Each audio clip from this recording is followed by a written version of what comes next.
This episode contains content that may be alarming to some listeners. Please check the show notes for more information.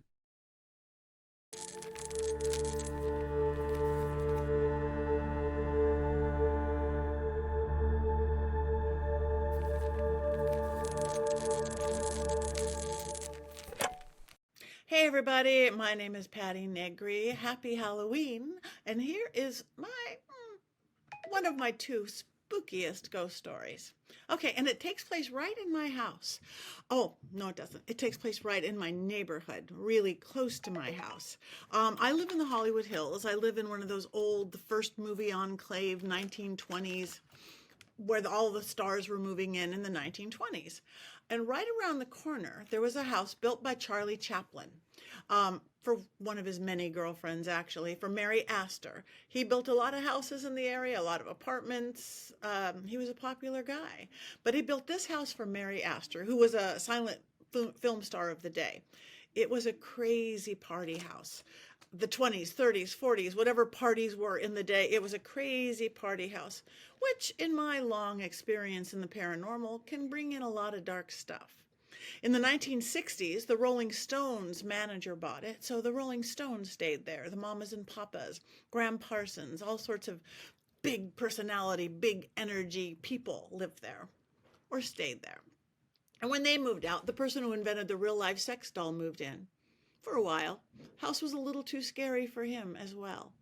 And after that, my neighbor, Marilyn Manson, the musician, moved in. My neighbor for 7 years.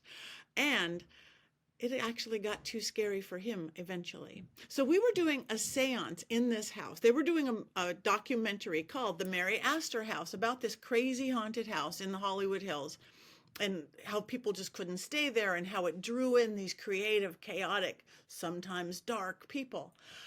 It looks like it was built to be a haunted house. It looks like it was built by masons or something, with like literally a compass drawn in the wooden floor and windy staircases and exactly 12 mirrors around the thing. So looks like it was built for magic, built for ritual. But we were doing a seance, my specialty, in the living room with a lot of young people around, which do have high energy around my seance table. When you're past puberty, but not too far into the 20s, that's when all the poltergeisty stuff happens. That's when the activity happens, because there's so much life force. Well, anyway, my one rule for people is be skeptical, ask questions, be funny, but you have to be respectful. Well, this one kid wasn't real respectful, maybe because he was being filmed. We had 4 cameras, which is a pretty good size film shoot. So we were filming things, and he would say something really stupid, and I could tell the spirit was getting angry. It was getting just agitated by this dumb kid. So all of a sudden, the French doors blew open. Everybody screamed, screamed. The cameras caught it. And the producer side of me is like, oh, wow, that's pretty cool. French doors flew open. Hollywood. Not faked. I would never fake anything. My reputation depends on it. So they were going along. It's getting heavier. The French doors flew open again. Ah, everybody's screaming. And I'm like, okay, trying to keep a candle on all this energy of this space. And then he said something other really stupid again.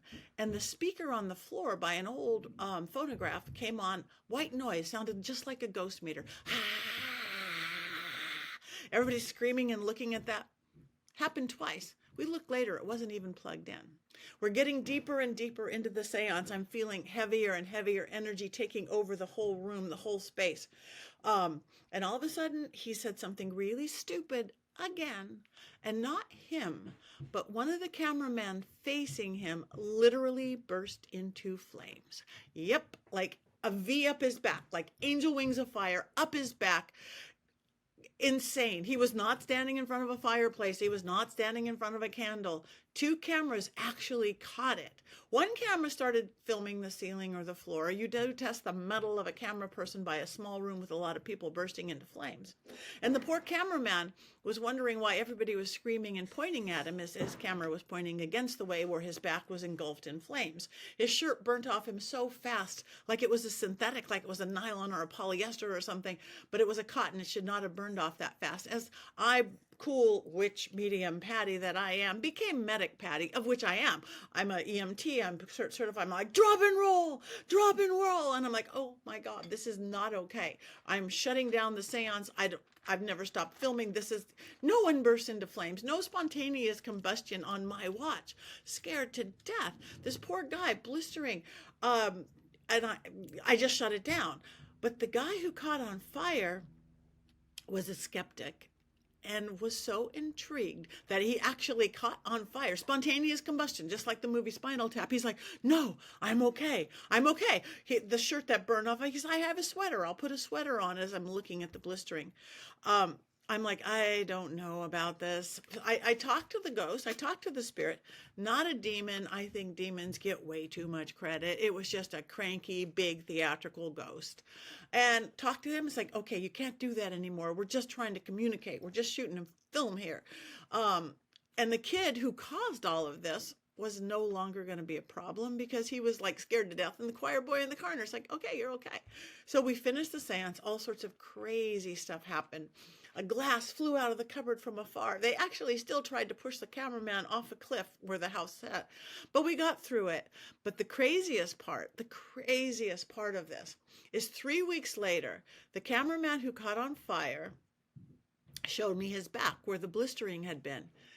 And I'm looking at it, and it totally looked like he had got a tattoo of a dragon.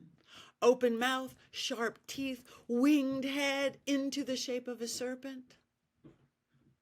And that is the exact energy I called in to shut down the seance. I work dragon energy. I have dragons everywhere. It's crossroads magic. It's powerful, beautiful magic. And that's exactly how I shut down the seance. And I'm looking at him at his back, and I'm like, oh my God, you have a tramp stamp of a dragon on your back. That is about the coolest thing I have ever seen. He thought so too. He was so intrigued. He actually was so intrigued that he wrote a movie about this TV medium, myself, who did every television show like me, and then a portal opened. And then it turns into one of those scary, funny horror films that I like. They haven't done it yet, but I hope somebody fabulous plays me. So he wrote it actually with Stephen Norrington, the guy who wrote League of Extraordinary Gentlemen and the Blade series. So upper echelon talent there. I hope somebody fabulous plays me, but I did, if it does come out, I sat down with him for 5 hours and I'm going, Lauren, you cannot say that in a script. You cannot say that on film or TV. He's like, why, Patty? You said that. I'm like, I know I said that, but that opens a portal. You don't want to be one of those cursed horror films, do you? It happens all the time. Look at The Exorcist. Look at Poltergeist. A spirit and energy, good or bad, does not know the difference of actors saying lines off a script or somebody really doing the magic. So we changed all the words. They'll sound just as mystical or magical or scary, but they won't open a portal to hell. All the actors won't die at 27. It'll be good. Anyway, for this spooky ghost story, I'm going to go to the scariest and spookiest place that I have ever been. And I travel the world doing this. The Cecil Hotel in downtown Los Angeles. Everybody's heard about the Cecil Hotel because it got famous several years ago when a Canadian tourist, Elisa Lam, was missing and found in the water tower after 3 weeks of floating around in the drinking water of the hotel. The hotel's always been spooky and scary. It has been the home of Richard Ramirez, serial killer, another German serial killer. More people have jumped out of those windows, been thrown out of the windows, died of overdose and everything else than I think any other location on the planet. I had never been there. I've been working on Ghost Adventures with Zach Bagans and the guys since 2015, a couple episodes a season for the last 8-9 seasons. I never know where I'm going, which is good because I don't want to get my left brain in the middle. It's just like, show up here. So Zach had called me a couple weeks before. He said, we're coming to LA. We need you. Okay, great. Didn't hear anything, normal. All of a sudden I get a call and he's like, okay, can you get here in 2 hours? And I'm like, I'm a girl, 2 hours. Do I have time to brush my hair? What? Okay. And he gave me a downtown LA address. I live in LA. I'm okay. He did not tell me it was the Cecil. He just gave me, I get there and it's kind of Skid Row. It's definitely Skid Row. And I saw those water towers. Oh, that's that Alyssa Lamb thing. I didn't know or remember anything else. I'm walking down the street and literally a rat did not want to let me get in. And I understand rats in Skid Row downtown, but usually rats scatter away. This one would go for me. I'd go right and the rat would go right, and I'd go left and the rat would go left. And Is it trying to protect me or is it possessed? I don't know. But I channel spirits. And when I'm doing something or I know what I'm doing, I just let spirit overtake me. So as I'm getting closer and closer to the Cecil Hotel, I'm getting more and more depressed, more and more hopeless. By the time I reached the door, I just wanted to kill myself. And that is not my personality. I am the ultimate optimist. I'm fine. Everything's great. But the sadness, the depression, I want to die. I'm walking in the door of this big, built to be beautiful hotel in the 1920s, but it never worked. I walk in and I just felt hopeless. And there is Zach and Aaron and Jay and Billy, all with their cameras and equipment strapped on. They go, okay, they'd been there for hours already. So, okay, Patty, we're here. There's 700 rooms, there's 14 floors, and they're all open, and you tell us where to go.